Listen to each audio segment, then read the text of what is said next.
Good morning. Hope everyone's doing well this Sunday. Whoa. We have messages coming through quick. Let's see. Pick these up. Two of Wands in reverse. Ace of Wands in reverse. To the Three of Cups. Okay. So, Two of Wands is the inability to make a decision. Ooh, the Seven of Pentacles. I like what I'm seeing. I really do. So Two of Wands is usually inability to make a decision on moving forward with something. So to have that in the reverse, I think that's good. It may indicate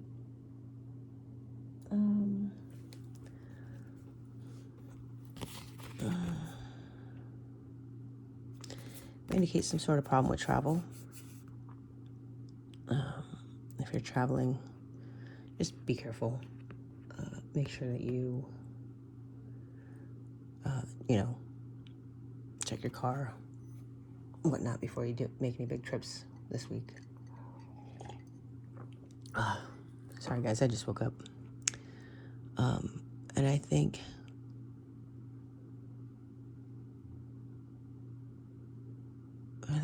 you're still in the planning phase at this point, so don't limit yourself to what you can see outside the window. Think globally. Think big. I think that's what the card's saying. Don't think small. It's kind of like, if you're going to wish for something, why not wish for everything? Why keep it small? People say that it's easier to wish for things things you can, that are believable, right? So when I do my wishes or my manifestations or my prayers, whatever word you want to use for that, I always say, let's say I need $300 for a bill. I say, okay, dear God, can I get $300 or more? Don't forget to add the or more part. God will give you so much more than we think we deserve, and we only ask for what we think we deserve, right? So remember, you deserve everything. To the Ace of Wands in reverse. This is rejection. It's delays. And this is delays. So I think together we're really looking at some delays, but I don't feel like this is happening now or even in the future. I think this is what we're coming out of. You may have been delayed. You may have had some plans that you made recently that were delayed, which causes you to have to rethink everything, right? To the Three of Cups, this is community. This is celebration and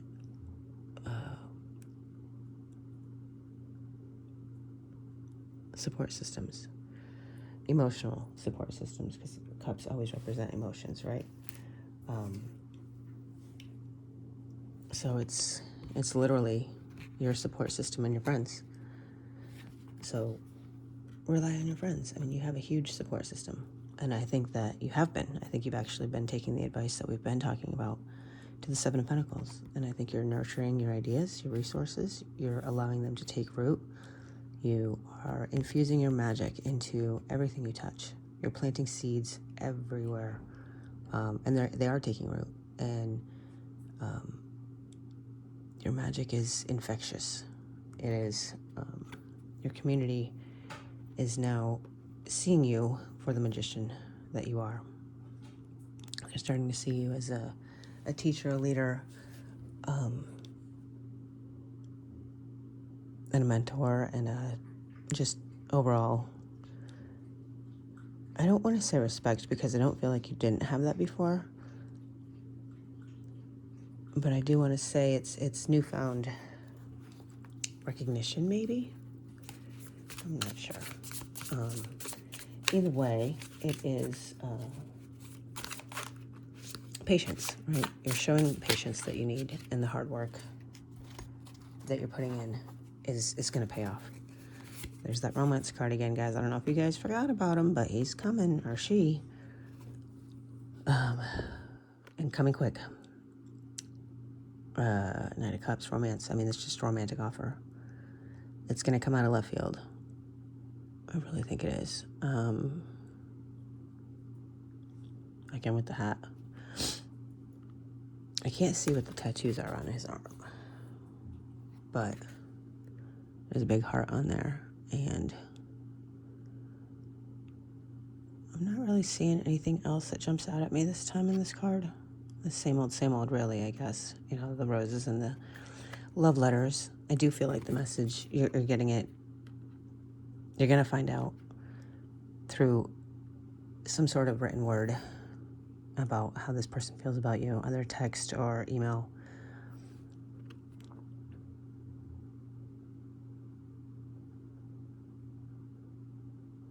But it's coming. You're manifesting it. You didn't even realize you were manifesting it. But when we start to vibrate at the level that we are meant to vibrate at, we attract new people into our lives. And you may have made a wish for this person 10 years ago, and it's finally coming to fruition now because you're finally a match to it. The King of Swords, we see him a lot too. Logic, use your discernment, use your judgment. Sit back, use all of the resources you have available to you to make a decision. You have spirit guides, you have knowledge, you have messages, and you have intuition. There's a bat here. I never noticed there was a bat. I mean, I noticed there was an object there, I guess, but I never noticed per se it was a bat. So we'll look that up at the end, but you are this King of Swords now, and you're a leader. You have a lot of courage, and people are noticing that. People are noticing you as the leader that you are. To the High Priestess, which is, I mean, that's success. That is trusting your intuition. That's having a clear connection to source. Trusting it, knowing it. Her third eye is wide open. She can see, because you can see her eyes, even though her eyelids are closed. She actually probably sees better with her eyes closed. I feel like you could be getting a lot of messages in dreams. I don't typically remember my dreams, although we have them every night, because dreams are nothing more than astral travel. I actually heard a saying yesterday that our dream life is the real life, and our waking life is the dream. I don't know how true that is. It's kind of hard to wrap my head around, but I could see that being the case.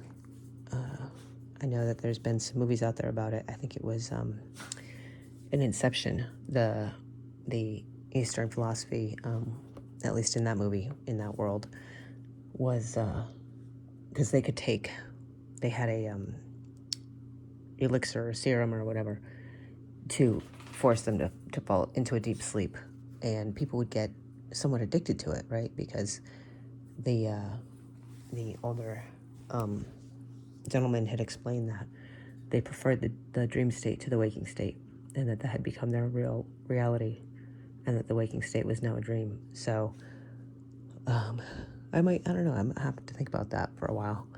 I heard that yesterday, so it's been a busy day, and I didn't really have time to meditate on that, but I kind of want to. I'm curious how you guys feel about that. What do you feel about the dream being the reality, and or seemed reality being a dream? If that were the case, if we could figure that out, and we all know that dreaming, we can do whatever we want because it's just a dream. Imagine how good it could get, or how much better it could get, right? Maybe ask yourself that question every morning. How much better can it get today? How much better can it get today? How good can it get? How good can it get?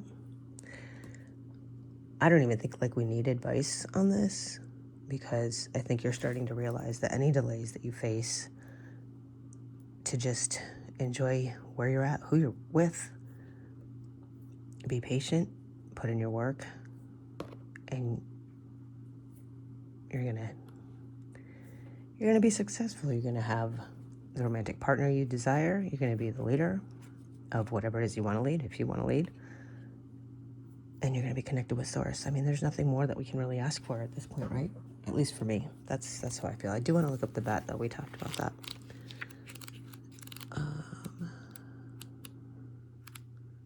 You guys, we're just all in a great place. We just need to really enjoy it. Let go of those habits and attachments that are no longer serving you, and welcome changes that are long overdue. See, that's what I was saying. These were delayed. The ordeal that you're facing is a necessary part of your transformation and an initiation into a much more spiritually directed life. It's time to confront and conquer your fears, trusting that, and doing so will bring dramatic and beneficial changes.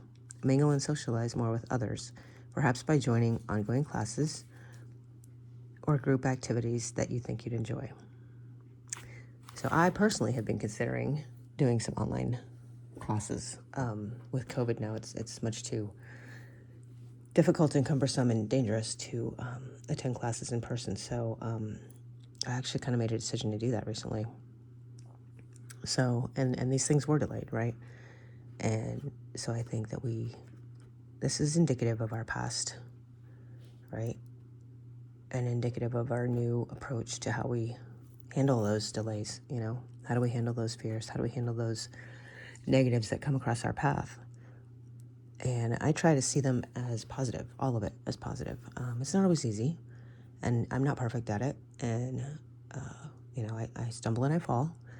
But for the most part, I try to keep a positive approach to every negative aspect, right? When one door closes, I look for the one that opened up. I'm not looking for a new key to open the door that closed anymore, if that makes sense. So we have to help each other do that, guys. We have to remind each other that we are human and that we're going to make mistakes. We're going to fall, and it's okay, because they're beautiful disasters, right? I keep getting the image of it, Collateral Beauty, that movie. I don't know if anybody's seen it, but there's a part of the movie when the mom of Olivia, who is the little girl that died of cancer, her mom is in the waiting room, and the angel is sitting next to her. I don't know why I'm getting emotional, but anyway, sitting next to her and says, who are you losing, basically? And she says, my daughter, who's 6. And the angel turns and looks to her and says, don't forget to notice the collateral beauty. And I have wondered about that statement since I saw the movie a few years ago. And I'm still wondering about that statement, because it never made sense to me, right? Collateral beauty. How does that even make sense when you're losing a child? I've never lost one, thank God. So I'm not sure I understand it or ever will understand it, but maybe one of you needs to hear that today. At any rate, I can't think of anything worse than losing a child, but whatever you're facing that is your deepest, darkest today, don't forget to notice the collateral beauty. We're going to leave it there. I'm going to figure out why that got me so emotional and go meditate on that for a little while. You guys have a great day. We're going to do some shadow work later. Obviously, I need to. And I love doing shadow work with y'all.